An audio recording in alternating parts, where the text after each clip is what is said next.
Já, þau eru alveg ótrúlega þessi kvæði jólaköttin, eða bara öll kvæðin hans, Jóhannes úr köttlum. Þetta er svona stenst tímans tönn. Það gerir það nefnilega. Já. En þá erum við sest hjá okkur Ágústa Dómhildur. Þú skrifaði líka ritgerð í þessum sama áfanga í Háskólanum. Ég gerði það. En hvað skrifaði þú? Ég skrifaði hana Grýlu, sem eins og við veitum nátengt jólakettinum. Já. Og þessi ritgerð kalla ég eftirlætis tröllkonuna, sem ég finnst Grýlu að vera. Já.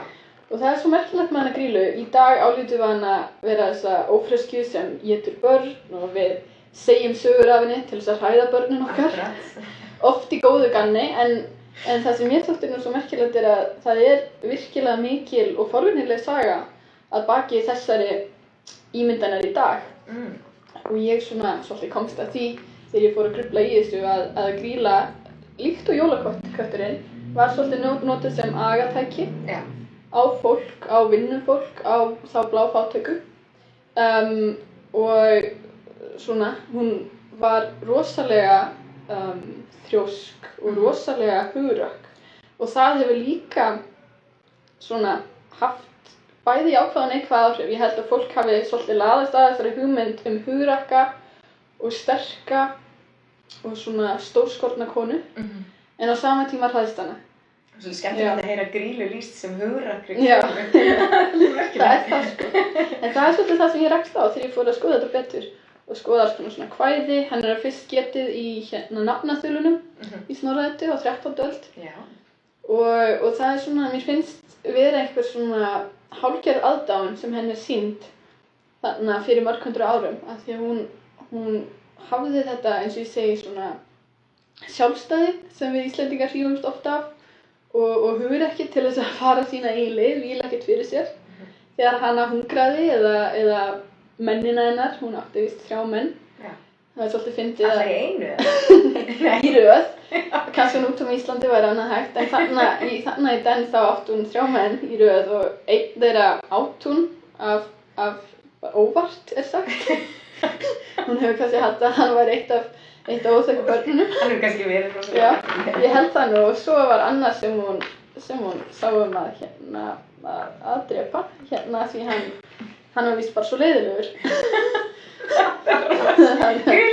Hún er rosalegur karakter og ég held að það kemur líka fyrir mikill húmor í þessum sögum. Hún er fjöldamorðingi. Já, nákvæmlega. Hún er mannendur. Já, algjör mannendur og það er nefnilega sko, svona hugmyndin fólk sem þorir að svona ná langt á einhvern hátt í lífinu. Ég held að sú hugmynd hafi alltaf heillað okkur Íslendinga svolítið. Við erum alveg sérstaklega hugrokk og framfærasinni þjóð í mínu mati og ég held að Grýla sé svolítið endurspeglun á því. Fór allavega greinilega engin illa með hana? Nei. Það var svona einmitt þetta. Það fer nú engin illa með okkur, við erum nú Íslendingar. Jú, góðu börni fór hún illa með. Já, einmitt. Sem klippti á pokann. Já, það var hún Valka sem klippti á pokann einmitt, stendur í einu sögunni.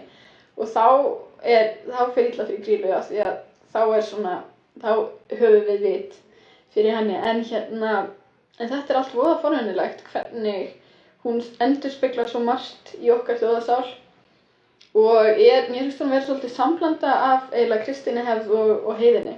En af hverju er hún með hófa? Er hún ekki með hófa? Jú, hún er með hófa og hún er með alls konar svona dýrsleg einkenni á sér og það virðist ekki vera neinn skýring á því. Nei, það er kannski eitthvað svona kölska Já, tenging. ég held það sko, svona heiðin tenging, þess að ég segi, hún sýnir svolítið að Íslendingar höfðu ennþá áhuga á þessum heiðinu, þessum vættum, þessum yfirnáttúrulegu fyrirbærum. Þótt við höfum nú verið orðin kristin á þessum tíma á 12. öld, þá samt höfðum við mikinn áhuga á því að halda lífi í þessari svona mystísku arfleifð okkar. Veitir þið eitthvað, var fólk hræddara við Grýlu eða jólaköttin eða bara bæði? Já, þau voru náttúrulega bara í liði saman eða þannig. Já, ég hugsa það.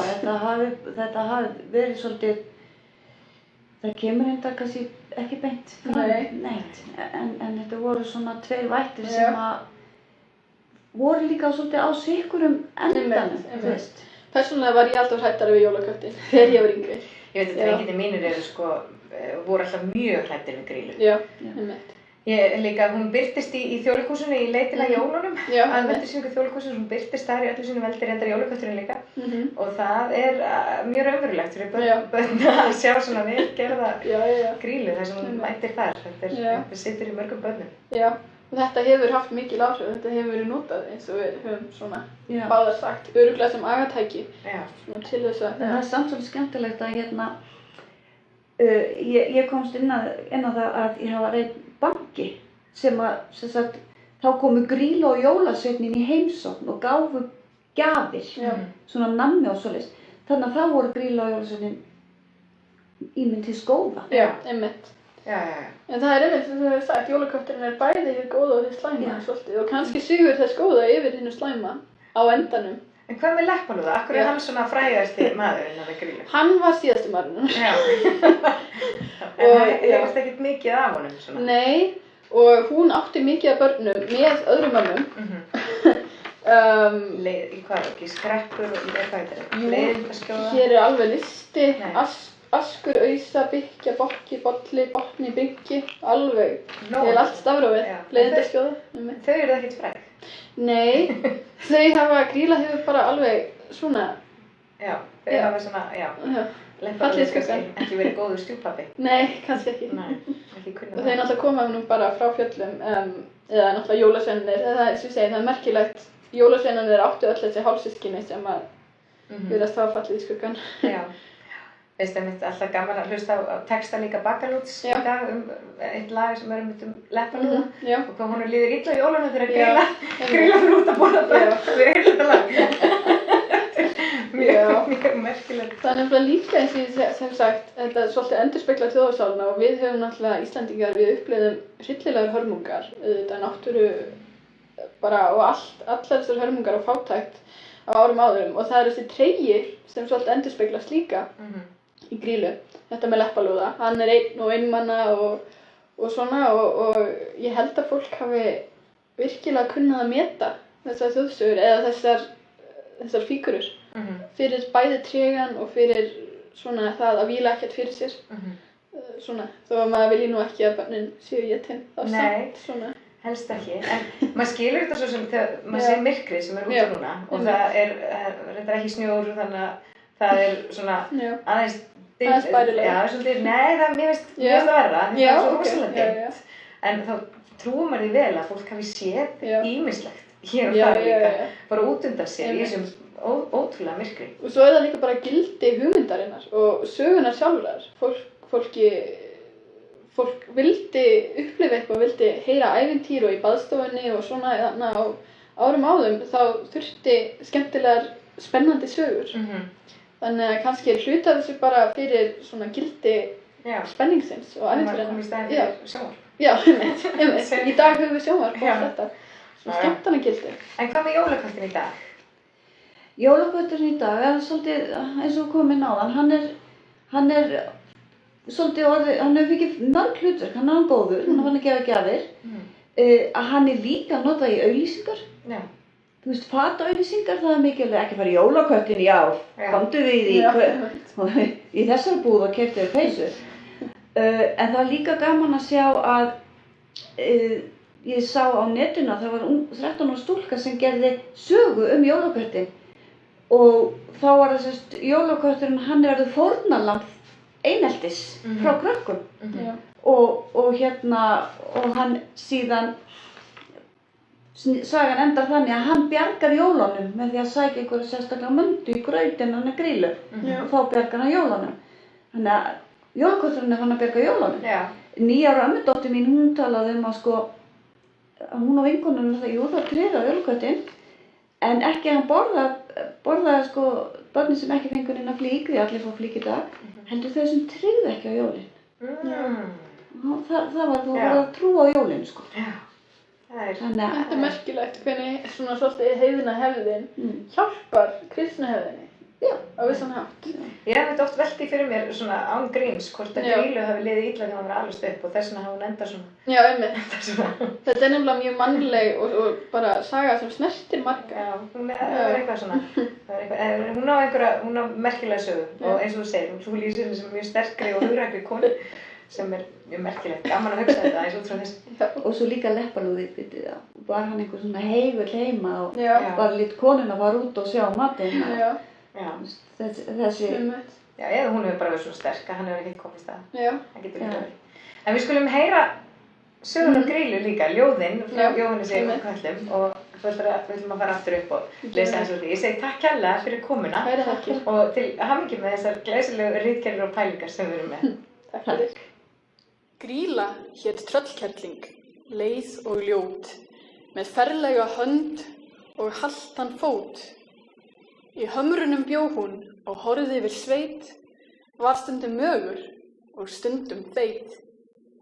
Á börnunum valt það, hvað Grýla átti gott, og hvort hún fékk mat í sinn poka og sinn pott.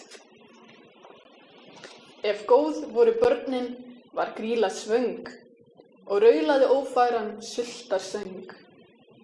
Ef slæm voru börnin, var Grýla glöð, og fálmaði í pokann sinn fingra hröð. Og skálmaði úr hamrinum heldur gleið, og óð inn í bæina beina leið. Þar tók hún hinn óþekku angaskinn og potaði þeim niður í pokann sinn. Og heim til sín aftur svo hélt hún fljótt, undir pottinum fuðraði fram á nótt. Annað sem gerðist þar enginn veit, en Grýla var samstundis södd og feit. Hún hló svo að nötraði hamarinn og kyssti hann leppalúða sinn. Svo var það eitt sinn einhver jól að börnin fengu buxur og kjól. Og þau voru öll svo undirgóð að Grýla var hrædd og hissa stóð. En við þetta lengi sat, í 14 daga hún fékk ei mat. Þá varð hún svo mikið vestlingshró að loksins í bólið hún lagðist og dó. En leppalúði við bólið beið og síðan fór hann þá sömu leið. Nú íslensku börnin þess eins ég bið að þau láti ekki hjúin lifna við.